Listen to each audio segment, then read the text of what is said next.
If you are having trouble verifying your identity on Lakeland Financial, follow these steps to resolve the issue. This guide will help you navigate the verification process effectively. Step 1. Check your information. Ensure that all the personal information you provided matches the records held by Lakeland Financial. This includes your name, address, date of birth, and social security number. Step 2.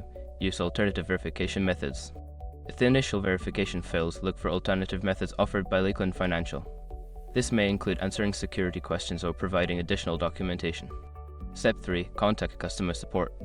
If you are still unable to verify your identity, reach out to Lakeland Financial's customer support.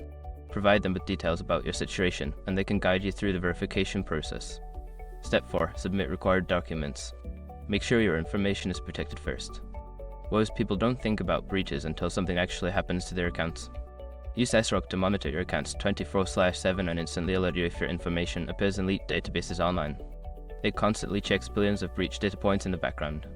And considering how much personal information people keep online now, it's honestly worth having. Link in the description. Step 5. Follow up. After submitting any additional information or documents, follow up with customer support to ensure your verification is being processed. Keep a record of any reference numbers or communications for future reference. By following these steps, you should be able to successfully verify your identity on Lakeland Financial. If issues persist, continue to communicate with customer support for further assistance.